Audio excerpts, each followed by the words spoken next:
Hello, you are now entering the infinite void. Hang on tight. We cannot save you now.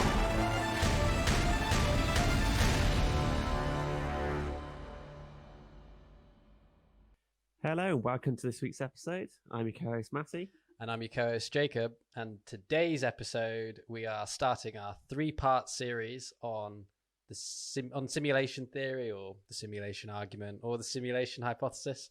They're all kind of a similar kind of thing, depending on what you're searching. But yeah, we're going to be breaking this series down into three parts.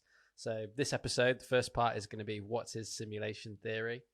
We're going to be looking at what it is and some like historical references to it and kind of just the philosophy behind it.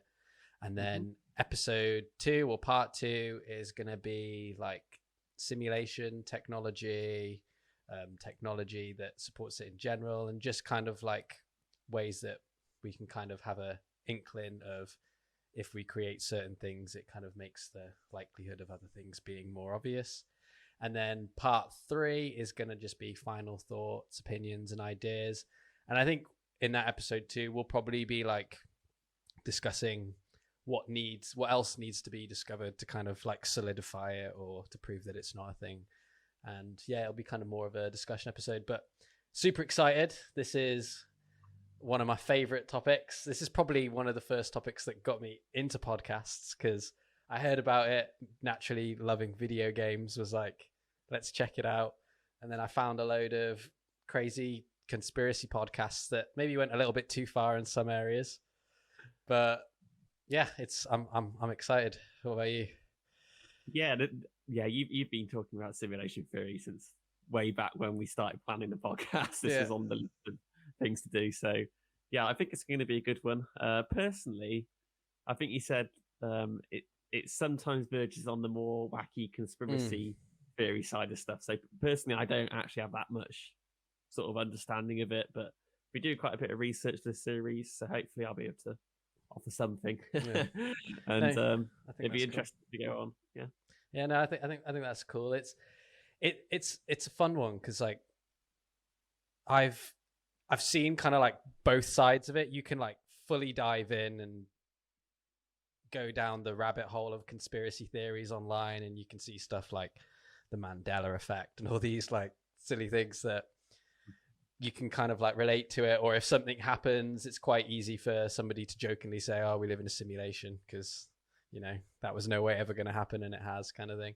But it's interesting for sure. And I found with my bit of research anyway, like it's definitely a thought experiment. And I think when you start thinking about it, there is actually some pretty interesting like arguments for and against it. So hopefully people listening, you find this interesting, and it's a cool thing going forward. But I in no way, shape or form want you to just give up on everything and because it's a simulation just start committing loads of crime and you can go to prison because, you know, it's a simulation and no one's real. Like, even if it is a simulation, as we're probably gonna go through all of this research, you will still find out that there's probably not a way of knowing, so you might as well just carry on living out your life the way that you're currently living it out. But yeah, so I'll kick it off. The kind of basic description for the simulation hypothesis or simulation theory is just basically the proposal that all reality, including Earth and the rest of the universe, could in fact be an artificial simulation, such as a computer simulation, where some versions rely on the development of the simulated reality as proposed technology would be able to convince its inhabitants that the simulation was in fact real. And I think a really good way of kind of explaining this straight off the bat, which is from another podcast, which is awesome. It's not really a podcast. It's kind of an audio series. It's called The End of the World with Josh Clark. He kind of talks about the simulation argument, and he kind of breaks it down into this idea of like the game Sims. So in the game Sims, it's kind of like its own universe, and there are multiple copies of the game Sims being sold. So like the same rules apply to the universe of Sims. They can get the same jobs, they can do the same things. But when you take that copy home, the world that you create and the stories that you create playing that game are like independent to you. So one of the ideas behind like simulation theory would be for like what would be the reasoning behind anything to be simulated in the first place. And as we're going to kind of discuss in this episode, there's a few different ideas on who could be simulating the universe, reasons for why, if there is a simulation, it might not even be the base simulation, which is kind of a mind-blowing thing. And then finally, just the idea of kind of just where it's going, because in just pop culture and stuff. Mm-hmm. Yeah, I think that's a pretty good summary. And yeah, we'll come back to some of those ideas of particularly what types of simulation it could be and why simulation may or may not exist. And yeah, I think we should try and save our like, do we believe in it or not, until the very last episode. Yeah, keep people in suspense and see sort of some of the arguments for and against before we give our own views on it would be a good way to go about it. So. Yeah, I'd agree with you. I think it might be hard for me to contain my excitement in some areas, but I will absolutely try my best. But I might not believe in it. You never know. But something that I found actually really interesting when I started all my research on this was the first basic concept of reality being a simulation. And it goes back quite some time, because you'd think that this kind of idea of reality being simulated would have cropped up in the age of technology or in the age of like machines, really. But it's not. It's actually with Plato in 380 BCE. And it's the famous allegory of the cave, which anybody listening, if you don't know what that is, it's basically describing the idea of somebody being like born in a cave and not being shown anything but the wall in front of them, and then being led to believe that the shadows on the wall are actually the representations of the beings talking, instead of seeing it from a different angle, that the shadow is being created by a being that's actually standing there. I think it's kind of right, isn't it? Yeah, that's the basic premise of it. These people live in a cave, and to them, reality is just these shadows on the wall. So when I was reading about it, I went into quite a bit of detail, apparently, in the sort of original things. And they say, like, they believe that in this situation, you believe that the sounds that you can hear in the cave are actually, like, being formed by the shadows, because there's nothing to suggest otherwise. All you can see is shadows. So, yeah, essentially, these people are living in a cave, are trapped there, and reality to them is just the shadows. So, yeah. But yeah, it's an interesting like idea, because it totally makes sense. And this is what I love about Plato. Some of the stuff that he was thinking about so long ago is just crazy, because it just like, I know you've always got the argument of the human brain has been quite similar for a vast amount of time. So people back then probably was as curious as we are right now, but they just might not have known about something to even research it in the first place. But it's an interesting idea, this idea of believing what you see. And like we've learned with science, and probably one of your least favorite things, like particle physics and stuff like that, like sometimes reality is different on like the micro scale or the quantum scale compared to what you see. And it's interesting, because if you were to take like the technology route, and I'm not saying that it is a tech simulation, it's very, very similar in the way that how things work, like evolution and atoms being like pixels, and like code to run basic like NPCs for video games where just background stuff's going on. And I find it really interesting, because isn't it, I think it's Elon Musk that said that the universe could be a simulation, and that it might not even be the purpose for humanity. Like humanity could just be an NPC in somebody else's simulation. Like we're just the background noise going on in the background for the main character to kind of walk through. And I thought that was quite an interesting idea. But I think the main bit that we're probably going to be talking about today is the simulation argument with Nick Bostrom, really, aren't we? Because I think it breaks it down the best into kind of like 3 or 4 points that kind of just outline each kind of side of the argument on if it is, this is how it is, and if it's not, this is how it's not, kind of thing. Yeah. Just to go briefly on the Plato thing, the allegory of the cave. I think what's really interesting about it is, like you were saying, with sort of physical reality, a lot of what we discover is not obvious, and we very often have to change our like complete understanding of stuff. So the most obvious one, being a physicist, is sort of quantum mechanics. That completely changed how we viewed the world. We went from a deterministic universe to something that was quantum in nature.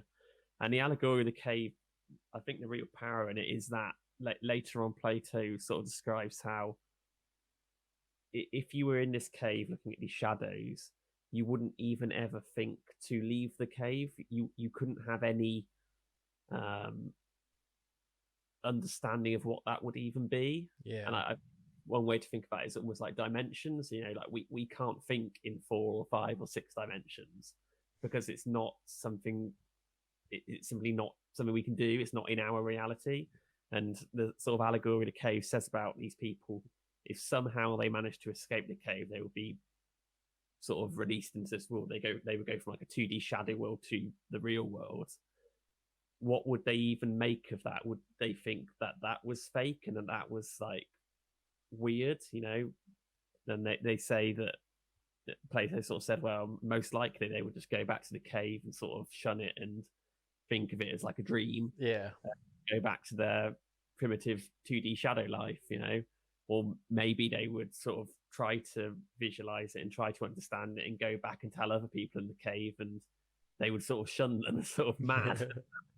So I think that's a really sort of interesting point, and it relates to a lot of science, but sort of with simulation technology and simulation theory, it's entirely possible that someone could maybe sort of realize we are in a simulation somehow. And like how would they do that? We don't really know. It's sort of beyond our understanding. But if they did, what would they even think of that? What would they see, and how would they even communicate it to us? Because it's not something that we can understand. So I think that's an interesting sort of point. Yeah, no, I'd agree with you. I think that's a very good point. I think notoriously we've like believed what reality is, and then we've had that changed. And I don't think neither of us are saying that this is going to come along and change everything again. But with the allegory in the cave, it's a good example of how we believe it to be something, and then it's something completely different. Yeah. But it is interesting, because when you start getting into like the kind of philosophy behind why a simulation would be created, you can kind of see those tendencies in like humans, especially. Like we love creating simulations. I think we talked about this a little bit in the chaos theory episode, which is like one of our first ones. But we just love creating simulations. We love creating like video game simulated worlds. We love trying to simulate the weather, trying to simulate society. You have all these crazy like rocket simulations and stuff when we try to go to other planets and everything, and we just love doing it. And as we're gonna go on to discussing like the Nick Bostrom stuff now, I find it fascinating, this idea that either our like future, would you call them future ancestors? I guess so. Like our future next of kings, like super way down the line, would be interested. Like it's really like hard way to word this now. I'm trying to like figure out a way to word this because I've got it kind of sussed in my head. So this idea that like this is like being super optimistic to humanity now, but life in the future might want to simulate what life was like at its turning point, where it was like they either got everything together and they managed to expand out into the stars, or where did everything go wrong? And we would do that now. Like you see it in video games when you play like, I don't know, Clash of Clans or something like that, how you build up like a tribe and you move through like the tech age and the industrial age and all that kind of stuff. And we love doing that. So it's interesting because like if you lived in the future and you had the technology to simulate something for your interest, would you? And I think 9 times out of 10 the answer would probably be yes, unless you didn't understand like simulations and coding and stuff like that. But I think if you did, you probably would say yes. And there could probably be an argument with how technology's going with like processing power, data computation, and all that kind of stuff, that it's arguably going to be getting easier to simulate bigger quantities of stuff. Like, didn't we see, I think I saw something on Seeker a couple of days ago, but somebody's simulated a universe, haven't they? Have you seen this? I've not seen that at all. So it's some supercomputer. I will make sure the article is in the show notes for everyone listening. But there was basically, somebody's created like a program that can run like a part of the universe, but the way that they do it is there's like 3 different versions. There's like the version that can run a whole universe, but it's basic, and then a version that can run like one area of the universe with like 3 times the amount of like quantity of atoms and stuff, and then there's one more that can run like a galaxy portion of the universe, and it's like really, really high up in like its atom count and everything. And they were saying that all 3 of them had like really big similarities in like how they were working and stuff. And they were talking about how like if something's not being used, it's kind of like it would be changed to like an image just to kind of give the effect and stuff. And I found that really interesting because when I'm sure you probably know this a little bit better than I do, but like when we talk about like quantum mechanics and stuff, it's interesting how something will like be in a waveform or act a certain way, but then when it's being observed, it'll change what it's doing. And it's kind of like almost like the universe computer is saving its processing power, and then when you look, it's like, oh, I'll turn that back on. Yeah, but this is actually one of the like, it's obviously not a proof, but it's one of the sort of reasons given of why the universe is sort of computery and simulation-y in its nature, is this idea that it's almost like a render distance of things don't bother to appear until you look closely enough at them. And, you know, like you said, with the waveform and things like the double slit experiment, all these quantum things, it's almost like the universe is saying, wow, I don't care if the electron is there or there particularly, it could just do what it wants. So I don't care if this atom does this or that, I'm not that bothered, sort of thing. Oh, someone's looking, I better make a decision on it quickly. and there are some like really, this gets really deep into sort of philosophy and this sort of nature of physics of, you can run experiments on, particularly the double slit experiment. So are you familiar with the double slit experiment? Yeah, so basically if you don't observe, you're shining light and literally single photons going through these double slits, even though it's single photons, you would think it would act like grains of sand. It doesn't. It acts like a wave and will cause an interference pattern. But the moment that you observe which slit it's going through, it behaves like a particle, and you get just 2 things.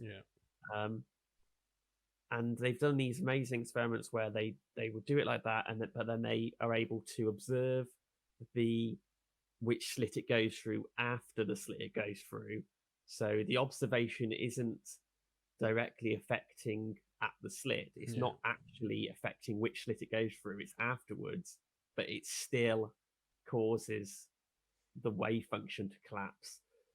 So it's not the actual observation, it's the knowing of the outcome, which somehow manages to cause it to collapse. And then they did another one where they observe it afterwards, but are able to destroy the information before it hits the screen, and it does behave like a wave. So somehow this thing which should behave like a particle, if you destroy the information which tells it if it's going to be a particle or wave before it hits the screen, it goes back to being a wave. And this is sort of very computational in that something is behaving like a wave, it just sort of goes wherever it wants. Oh, we're looking, it will behave like a particle. Oh, they're not looking anymore, we can go back to being like a wave.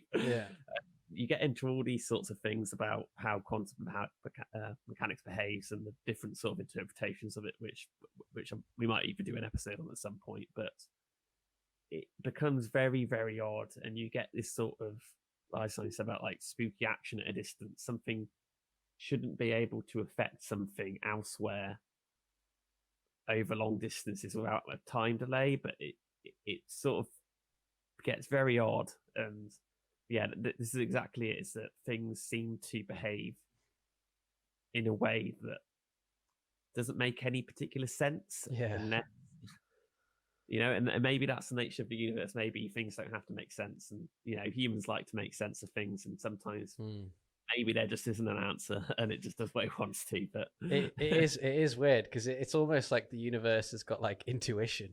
Like it needs to know if somebody's going to be observing it at a certain point to act a certain way. Mhm. I know these two scales are completely different now to like the double split and what I'm about to ask you, but do you think that's similar to like the idea of the observable universe? Because I understand it takes like time to travel, and obviously if there's no light you can't see it, and then you've got like, because from the way that I understand it, you've got like the cosmic background radiation, haven't you? And it kind of looks like a funky like kind of looks like a temperature camera, but a circle with like loads of squiggles and everything on it. But do you think that's like similar, like because there's no light going there, the stuff doesn't need to be processed, kind of stuff doesn't need to be consciously observed? Exactly. I think this is another one. It's a case of, if the universe is real, there's no reason why it couldn't be infinite, why it couldn't be bigger than what we can see. But if you look at it from a simulation point of view, it would make complete sense. Oh, humans can only see this far, we won't bother rendering past that. Yeah, it's that sort of problem again. So and I think this is like the really interesting thing about the simulation theory, is that, like I said, with the cave allegory of the cave, is that it seems very, very unlikely that we would be able to know. Yeah. And it's really, really hard. You can look at things, and like with the quantum mechanics, like with the observable universe, if you come of it with a sort of disposition, oh, this is probably a simulation, then you can find evidence to support that. But if you come like, oh, it's probably not a simulation, you can also find evidence to support that in the same evidence. So personally, I think we won't probably ever know. Yeah. And I don't think there's many sort of, there are a few sort of scientific papers that would try to give experiments and stuff that would try to test this. Yeah. But this is, again, is that, okay, let's come of it as like, oh, simulation theory is real. Well, then why aren't the experiments you're doing just simulated to be a certain way? You do an experiment to test for simulation theory. What if the simulation is set up so that experiment proves that simulation isn't real? Just to keep it sort of secret. So, like, no, totally, I agree with you. It's like, whoever, if it is simulated, whoever created it is vastly more intelligent than we are, and they've definitely thought of a way to stop us figuring that one out. Mm-hmm. But yeah, no, it's so weird, because it's like you're saying, we probably won't ever know. But here's a question for you then: would an AI be able to? And what would we like do with that? Because I was thinking about this when we were doing our AI thing. Like, if we created an AI and we like gave it all of its technology, and we were just like think about it, kind of like what they do in Hitchhiker's Guide to the Galaxy with like the supercomputers and stuff. If it came back and it was like the universe is simulated, like, would we believe it, or would we just be like, oh, well, there's no way of proving it? And he's like, there is proof, but it would take too many years to explain to you. Mm-hmm. Well, I think again is that you can come of it of, is the AI part of the simulation? Is it just another thing that has been put there for us to play with, or have? This is actually a very interesting point. Is that with the simulation, you have to think is the simulation of a conscious thing. So let's just suppose we are in a simulation. Are we simulated with real consciousness, and what we are doing is conscious behavior, or that would require some sort of maybe artificial brain, or sort of neural networks, those sorts of things?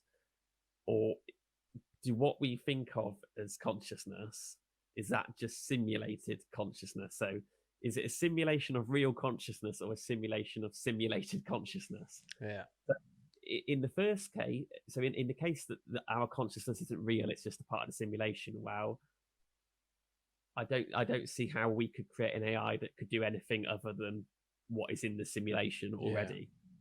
Like if we are made up of the simulation and what our thoughts are simulated, then I don't see how an artificial intelligence could be anything other than what is already in that simulation. Yeah. If somehow our consciousness are real, and they're in a simulation, but they're not part of the simulation, if that makes sense. Yeah. They're an actual conscious thing within the simulation, then perhaps it would be possible that we could create things that would be outside of the scope of the simulation, that could sort of reach out and do things that the simulation doesn't account for. Yeah. But again, it's speculation, and that is one of the big questions, and it sort of goes back to the consciousness debate that we had before of, could we create a conscious being? Well, I think that's almost at the heart of the simulation theory itself, is that if we could create a conscious thing, that would be very hard to explain in terms of simulation theory, of how a conscious thing can be created. Yeah. That isn't simulated. So, but again, you sort of go down this, it's almost like a chicken and egg situation of the simulation. And anything you say, you can just say, oh, that's part of the simulation, or that isn't part of the simulation. So I think it's really difficult. It's that is a very good point. And because it's like you're saying, it can go loads of ways. And I think it's really interesting, because you could almost make an argument for like say if it is simulated, what would be the purpose of the simulation? Because if you were going to make the assumption that it's future humans that have created the simulation that you're in, or it's past humans that created the simulation that you're in, or it's some form of being that's created the simulation you're in, first of all, like, why is it so big if it's just for humanity? Because it's massive, and like it seems pretty hard to get around in space. So like, is that the end goal kind of thing? Or is it just for fun? Could it go more so down the route of like maybe like multiverse, like the Sims idea? Like there's not one simulation, there's multiple simulations, and they're all running and only one makes it to the end, but it's like a game that these, I don't even know what you'd call them, the beings that created the creator of the simulation. For the sake of the video, his name can be Dave, and he works as a developer. But like, do you know what I mean? You could, because that's kind of how I always used to imagine like the multiverse hypothesis as well, because like they kind of go hand in hand in a way, because it would make sense then to have multiple simulations of like the game life playing out, just to see what happens. Are they all going to be the same? Is one different? Change some of the physics in some of them, but a bit more in others, and just go wild to see what happens. And sometimes life arises and sometimes it doesn't. But then it's a lot of computation too. Do you know what I mean? For it to be simulated with no purpose at all, it's just here. It seems like an awful waste of like power, but at the same time, for the occupants inside it, it's not, because that's their existence. But anybody creating it would be a huge waste of power. You know what I mean? Yeah, there's multiple levels to this, and sort of at its heart is a sort of a lot of philosophy of what being is and what it even is to be human. But there's the classic sort of philosophy thing of, it sort of goes back to like, if a tree falls in the wood and no one hears it kind of argument of, is reality maybe just what we are perceiving at any one time? That could explain it. Is that, you know, you suggest that the universe is huge and there's all this stuff out there. You know, why would anyone bother simulating that? Well, maybe they don't bother simulating that. Maybe all they are simulating is you and what you happen to be thinking about or looking at that moment. You know, like maybe the simulation, maybe I am the simulation, and you know it's being run on a little USB drive somewhere, and all they have to simulate is this room and you that I'm talking to and a few ideas and sort of internet pages. That's it. So no, that's a good point. And as well, like this is another thing about simulation theory. Like, surely if there is evidence for it being a simulation, or say future humans go on and create crazy simulations, like that also then means that you might not be in the base simulation too, right? Like you could, as horrible as it sounds, like there could be base reality that created a simulated reality. Then the beings in the simulated reality created a simulated reality. And then those beings from the second simulated reality created I can't even say it anymore, simulation for the third reality. And like, it would just keep going. And I feel like that's probably one sure way of finding out if it's a simulation, is if we create a replica of the universe. Actually, I've seen that put forward as an argument to be why it wouldn't. Okay. If we could create a simulation, a very good simulation that would be on, like when we talk about simulation theory, that sort of simulation, that would be an argument for us not being in a simulation, because it seems pretty concrete. Again, this is just supposing that the universe is as it seems, or would be as it seems. There is a finite limit of resources and information that can be processed. Well, if you create a simulation and then inside that simulation they're able to create a simulation, you suddenly got a runaway amount of information that is able to be processed. This is what I was going to actually ask you, because I was going to say, like, we pretty much know that we wouldn't be able to simulate like the entire universe for even like a second, could we? Because there's not enough power in the universe to power something like that, right? So like, it kind of just answers the question, doesn't it? But at the same time, like, you might not know too. That's what's so annoying. This is the thing, is that, you know, this is sort of like information theory and just simple laws of physics, is that if you were to create a complete simulation of the universe, you would require as many atoms as there are in the universe to make that simulation. But for every atom, you would need, let's say, an electron stored as like a 1 or a 0, saying if the atom's there or not. And you know, you get into complex things. Oh, is this atom here, and what type of atom it is? Suddenly, for every atom that you're trying to simulate, you've got 8 atoms or 16 atoms or 32 atoms just to code what that atom is. And that sort of information runaway is that, okay, we're trying to make a simulation, and the amount of simulation power you need is more than is what is in the base universe. That could be there as just coded into our simulation, that we can't create a simulation because our creators would run into this big problem of suddenly we create simulations that create simulations, and it's never ending. It never ends, you know. But could we create a simulation of the universe maybe one day in the future, if we get to like, hey, that's actually an episode that we should do. We should do Kardashev scale. I think we said that right in the beginning. I don't think we've done it yet, but we should definitely do Kardashev scale as like an episode in the future. But say if we get to like type 3 on the Kardashev scale, and we're like crazy with what we can do, we have unbelievable technological advancements, could you make a simulation of like reality, but kind of do what reality is like and only just render a certain distance? Because then it's doable, right? Because you're not actually making an entire universe out of a universe. You're making part of a universe, and then you're just deleting bits behind them and loading bits in front of them. Kind of like a game when you like, have you seen that like before, when it's like a bird's eye view of like a character, and then when they're looking forward, everything behind them is just gray, and then like when they turn, it loads. Like, could you do it like that? Because then you're not. There's probably enough in it to be able to do that, right? But this is sort of the paradox of, if you suppose we can do that, then what? Then there's no evidence to suggest that an actual simulation can be made. And the conclusion of that would be that we aren't in a simulation, because there's no evidence to suggest that a simulation can be made. No, that's a good point.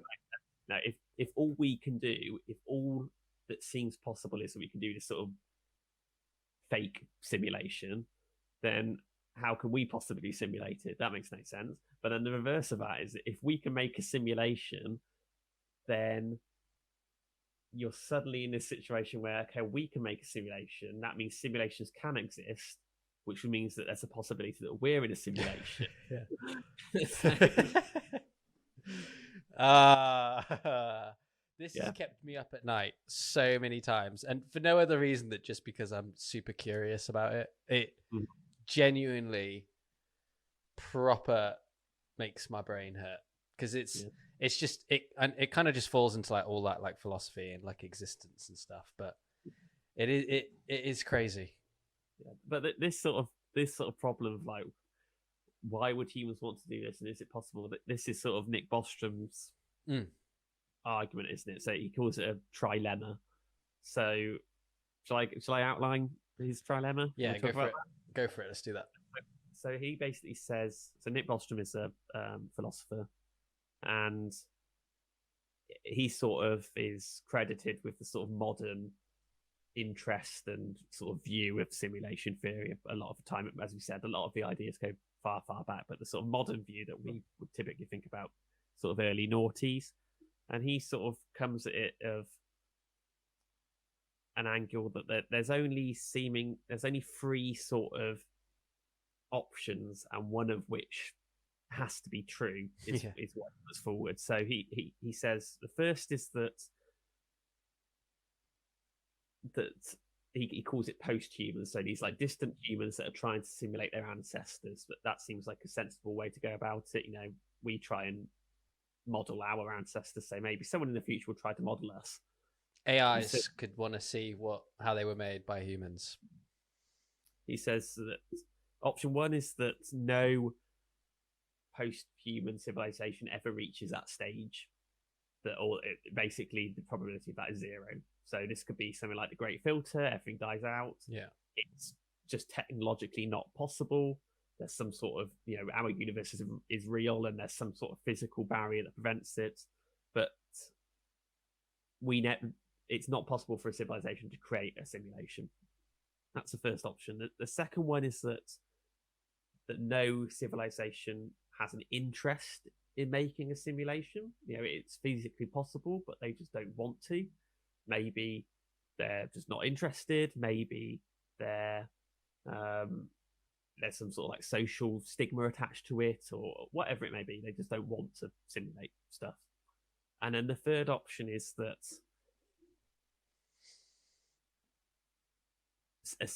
simulations can exist and do exist and are created. And those are basically the three things that he puts forward. And the first two are quite obvious. It basically says, for one reason or another, either it's not possible, or it doesn't happen, or we don't want it to happen. Simulations don't exist. We're not in a simulation because they don't exist. The third option, if simulations are possible and do get created, then many, many simulations can be created. And like you were saying earlier, if you'd want to run things over again, if you can think, okay, if someone could create one simulation, why wouldn't they make two? Why wouldn't they make 1 million or 1 billion?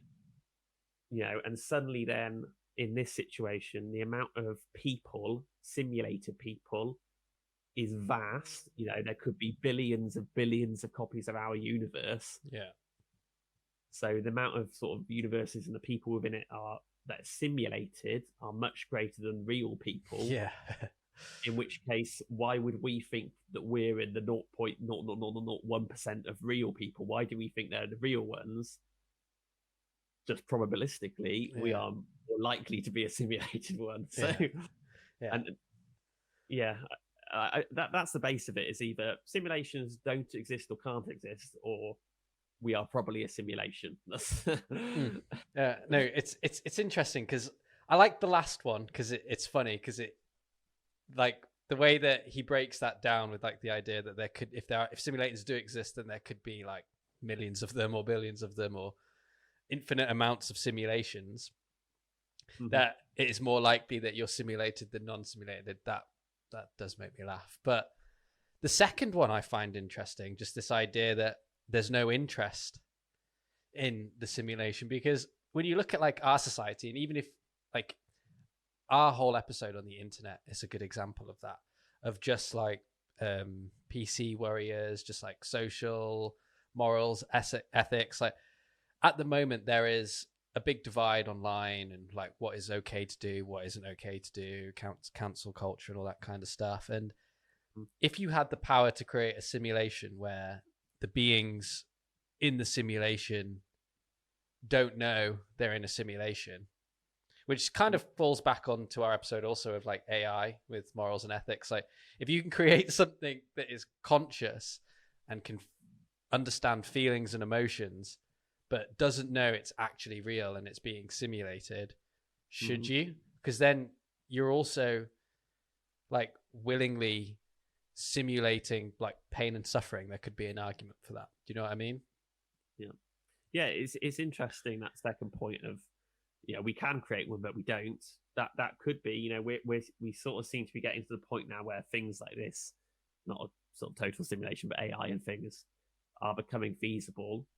It may be that we create AI, it's a total disaster, and morally we think it's just wrong, and so we decide we will never create a simulation universe. It's not fair to do it. It's not right to do it. That's a possibility. That sounds like the Matrix, really, doesn't it?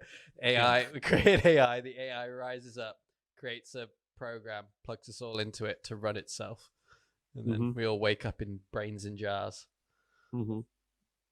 Yeah, I think so. Nick Bostrom's sort of trilemma it's got a lot of sort of traction, and a lot of people sort of believe in one or more of them, but then there's equal amount of people that don't believe in any of it and think it's wrong, and that the sort of conjectures that it pulls are a bit woolly, to say the least. Yeah. And there's just basic, like the third one, it supposes that there's lots of simulations. Well, not necessarily, a civilization presumably is interested in reducing computing power. Why waste energy and stuff? Well, if there's no need to run more than one simulation, why run more than one simulation? There might not be a point to it. They might not decide to. So maybe there is only one simulation, and equally with that one, there has to be one base universe that is real. So why not ours? Yeah. No, I'd agree with you. I was just thinking, just off like the top of my head, because we've obviously been talking a lot about like consciousness and stuff recently, and how we kind of think that it's like data aware of itself processing data, but like this is probably quite out there now, so apologies if I've jumped too far into the void. But what about if consciousness is used to process data? So you would create said simulation to process the data for your civilization. Like it's too much for your civilization to do it, so we'll create a simulation for beings to simulate it all for us, and we can just chill in utopia. Like consciousness could be powering it, but that is also a Rick and Morty episode. I think there's an episode where Rick makes a simulation of beings that worship electricity and like to jump, so they power his electric gun, and they don't realize that their whole existence is inside his gun, and then they go down there he has to go down there to tell them off, because they create a simulation to power their town, and they don't tell the beings in their simulation. He goes down, he's like, you can't do this, you can't make a simulation, and then they find out that he made them as a simulation, and it just keeps going on and on. But But it's interesting though, and that's an interesting thing itself. Is that I said at the very beginning of like what types of simulation it can be.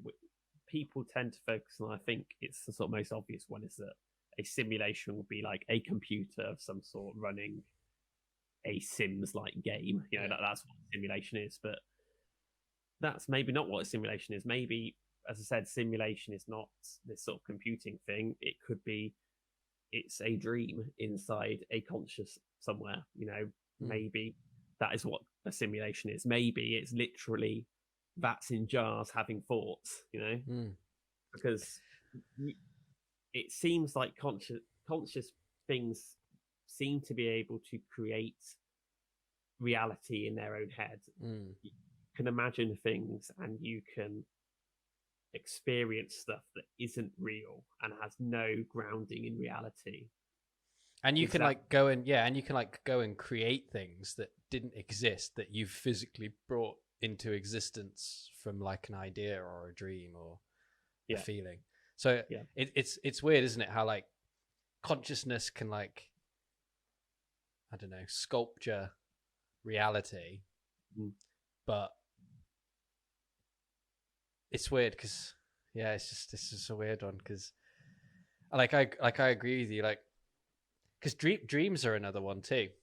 Do you know what I mean? Because like that in itself is like a simulation that your brain's putting on whilst it's like working through its thoughts or your subconscious and stuff like that.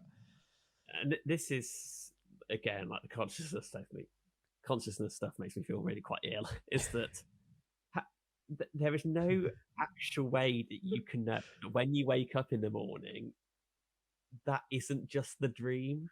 And like we're coming at it as, like I said, that there's this some sort of third party, this aliens or humans that are making something.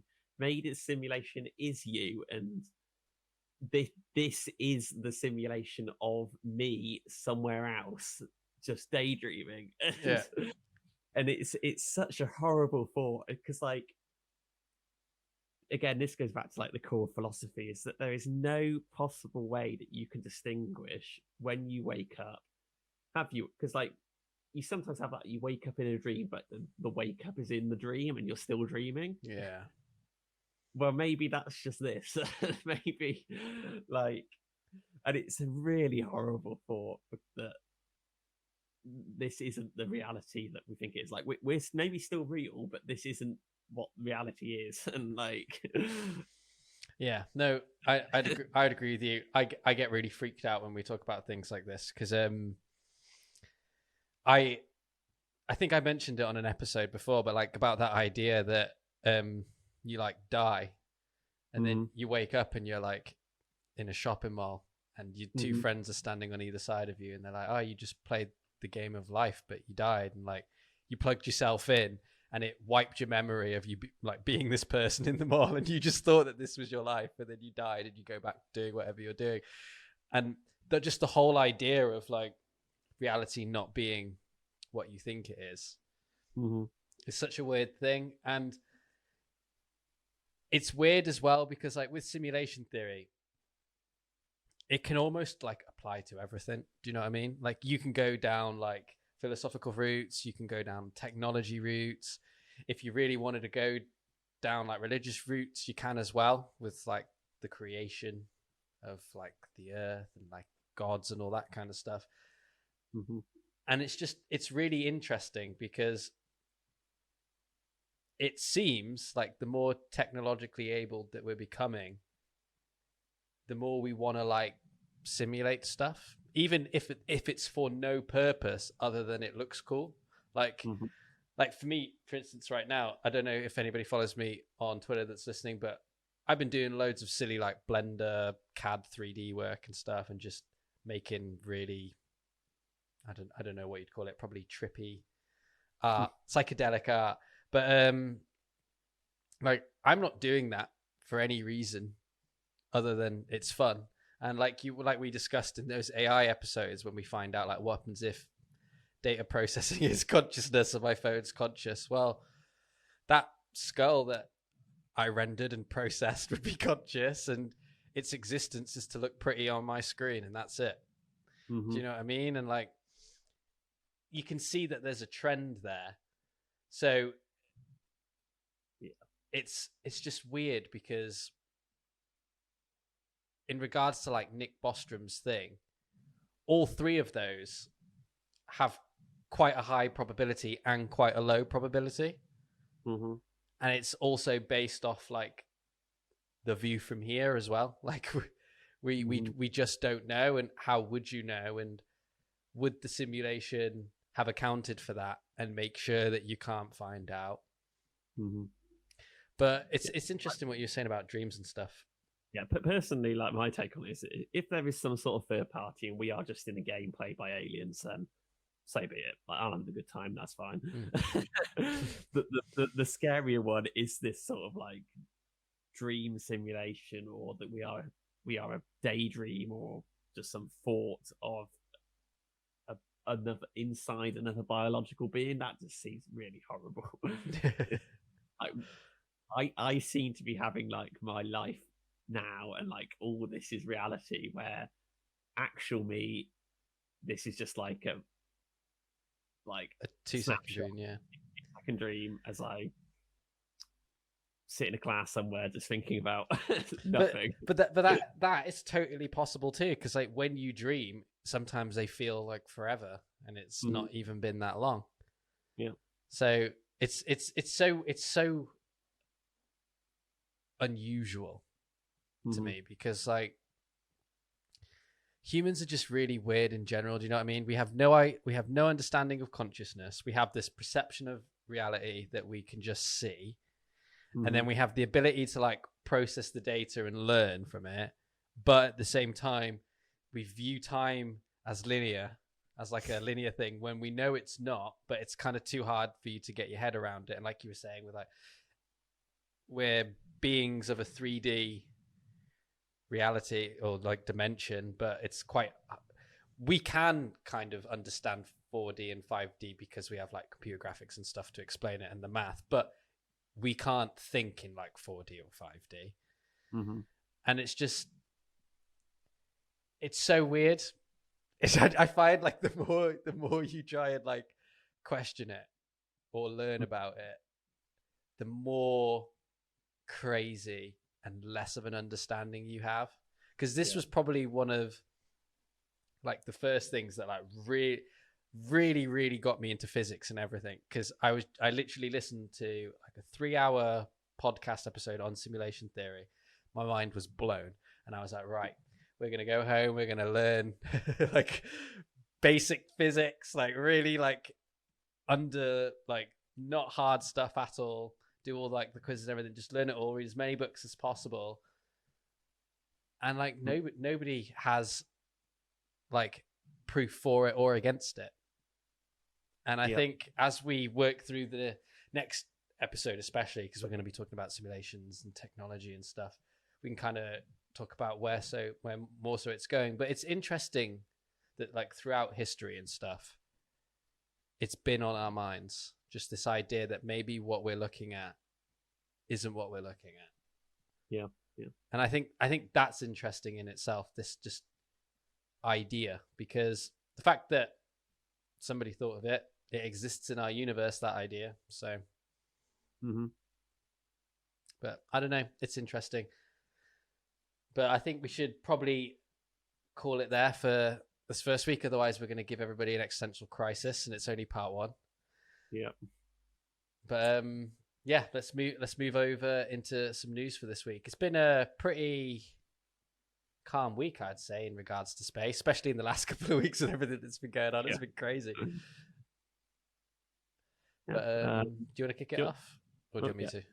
No, I'll go first. So I had one bit of space news, which was that this Ukrainian company called Kurs Orbital, it's a Ukrainian startup that's building an in-orbit servicing vehicle, and it's sort of building on some old Soviet technology and stuff, but they've got a plan already to launch a demo vehicle in 2023, and essentially they seem to be pitching themselves as sort of like an all-in-one sort of space service company. They plan to do things like orbit relocation, deorbiting, refueling, going up and repairing things. So they seem to be sort of pitching themselves as this like quite wide thing, and at the heart of it, they have this sort of one vehicle that they're planning to sort of use like an AA van to do all this stuff. And it looks pretty interesting, and this is maybe sort of one answer to things like space debris, is that these companies sort of spring up and their entire purpose is just to sort of shift rubbish around and deorbit it. And, you know, a company like SpaceX says, oh, that orbit's looking a bit busy. Those satellites are a bit old. We'll give you a few £1 million if you could go up and get rid of them for us so we can stick something else there. But yeah, they say they expect deorbiting will be about 60 to 70% of their business, and then the remaining will be the sort of repositioning of orbits and repairs and refueling. So it's quite a good business idea, really, isn't it? It is, but it's a very, very. I think it's the right time for it, because 10 years ago this would be completely unimaginable. Yeah, you know, you couldn't imagine NASA or ESA paying a private company to go up, be within very close proximity to their equipment, dock with it, and then like refuel it or something. Like, that's not going to happen. But it now seems like this is maybe a possibility that these private companies could be paid to do this, and it'd be interesting to see how that sort of demo flight goes. If they can show that, if they can create a product that is sort of relatively cheap and combine it with, you know, maybe they link up with something like SpaceX and they can get relatively cheap launches, then they could save sort of military and sort of national space agencies a lot of money on this sort of it will become quite routine stuff that at the moment is quite difficult to do as one-off. So yeah, I think it's really interesting. That, you know, that a company would do this, and that company would be Ukrainian, of all things. So. That's cool. I'll do my little bit of space news just to keep it in line before we move over to tech. But in my bit of space news this week, scientists believe they have found a chunk of an ancient planet in Africa. And basically what this goes on to say is they think now that they found a meteorite last year in Algeria, which is older than Earth itself. And the way that they found this was it had a radioactive... they analyzed the radioactive decay of the sample's isotope, and they found it was formed 4.566 billion years ago, which was a little bit older than Earth. And it's quite a sizable rock as well, but they're interested in it because I think this kind of just falls back into the idea of Theia, isn't it? And smashing into Earth and creating the moon. Yeah, so I did see a bit about this. They're not really sure where it came from. It's maybe from what was Earth before Earth was Earth. No, what was there before. It could be from another sort of early planet. Or maybe it was just a bit of rock that was in the sort of protoplanetary disk before planets even formed. So, yeah, but it was interesting that they would find something this old and sort of have. I mean, we always knew that there was something before Earth, but evidence of that is pretty cool. Am I right in thinking that the closer you go to the Earth's core, the younger it is? Or is it the other way around? I think it's the inside that's younger than the outside because of like gravity and time taking longer. But I could be wrong. I don't know. I really don't know. I will find that out for next week. But okay. Yeah, because when I first read it, I was thinking more so along those kind of lines, like, oh, if you found something in the ground that's younger, it can be if it's closer to the core. But if I'm wrong with that, I will amend that next week in the episode. But yeah, that's it for my bit of space news. Should we move over to some tech stuff? Yeah. you want to go first on that one? Yeah. So my bit of tech news, kind of in line really with the simulation theory that we were talking about. But the Earth's atmosphere has been modeled in Microsoft Azure as part of their project to tackle climate change caused by aviation. Mm-hmm. And I really like this because prior to this, have you played the Microsoft Flight Simulator? Mm-hmm. Yeah. It is crazy, isn't it? Like you can like fly over where you live and it looks exactly the same like on Google Maps, but it's all 3D and like rendered really, really well. Mm-hmm. But yeah, it's they're basically trying to prevent 60% of aviation climate impact or 2% of all human indicated climate impact. And they've been using Microsoft's Azure cloud platform to model the Earth's atmosphere from a ground level to space. And it's called Sativia or Sativia. And it's based in Cambridge. And they're basically using artificial intelligence and data analytics to study and tackle aircraft control formation. This occurs when aircraft cruising from 26,000 feet create clouds that can warm the Earth's atmosphere. Mm-hmm. And I'll put this in the show notes, but they basically have a really cool like diagram explaining how they're going to do it with meteorology, hyper resolution, and dynamic like cause through like heat fluxes, radiation fluxes, and moisture fluxes. But it looks really cool, and I'm all for this. I love it when we're doing stuff in tech to do with climate change because I think there should always be more of it. Yeah, the modeling stuff's really interesting and will definitely be used more in the coming decade of sort of climate change and stuff. So yeah, I'm not actually that familiar with Microsoft Azure as a platform, what it does and what it's capable of, but you know, it's a cloud surface, isn't it? So I presume a big part of this is showing that cloud services can be used in this way, and then there's the potential for sort of collaboration and sharing of that stuff if it's already on the cloud. So yeah, I think it's really interesting that they've managed to do that. Yeah, no, it's cool. Mm-hmm. And then I had one last bit of tech news, which was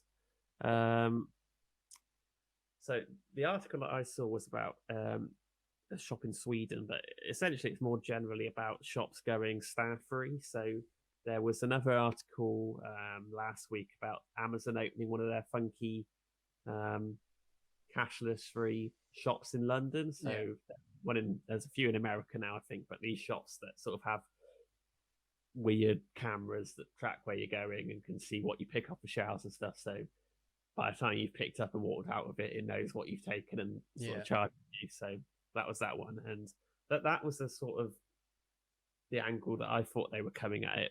Like the companies were coming at it was like, oh, we can put these quite dense shops in cities where there's a lot of people going through them. It will make it quicker. It will make it less interactive. You know, busy Londoners don't want to be having conversations with people. So that's what I'd thought about it. But this company in Sweden called Lifts, LIFVS, they've come at it another way, and they're using it to sort of supply shops to rural communities. So these shops, they're quite interesting. They look like little wood cabins, but they're sort of like a mobile home. And basically, they're able to just take these shops on the back of a truck, pull it somewhere, and hook it up to like online banking and things. And it means that these little rural communities that have like lost their sort of local shops because there's not enough demand for them, and with like staff and stuff, it's not profitable to have them.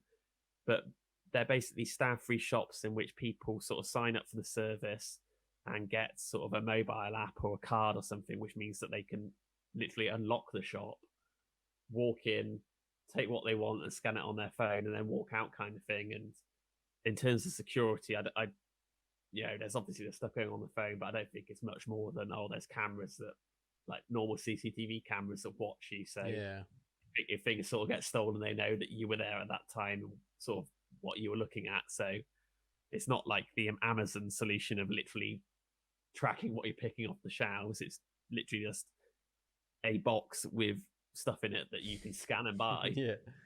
But it was quite interesting that they're sort of using this sort of staffless free model in a very easy way, because the Amazon stuff I think is kind of a fad, and I don't really see it going massively. I don't see like a Tesco, a massive whole Tesco going sort of like Amazon style, but this sort of local community shop that you could just nip into, scan stuff and buy, I think is like really quite interesting, and was an interesting way to go about it. So I just wanted to bring it up because it related to what we were talking about with like jobs being lost to automation and tech in the future.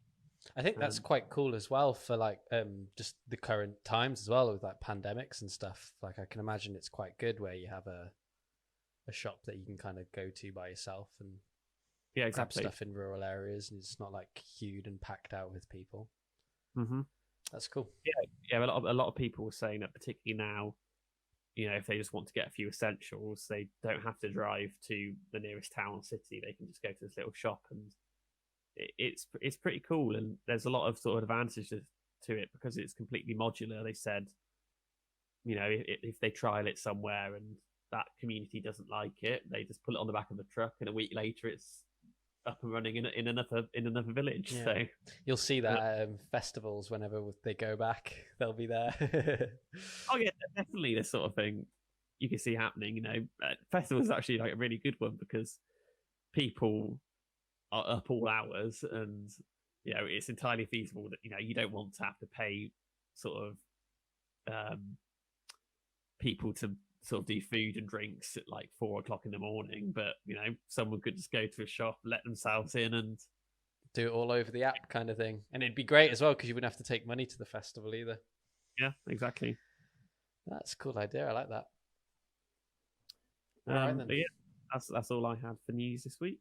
Yeah, that's all I had as well. Well, yeah, that will call it there for this week's episode. For everyone listening, hopefully we haven't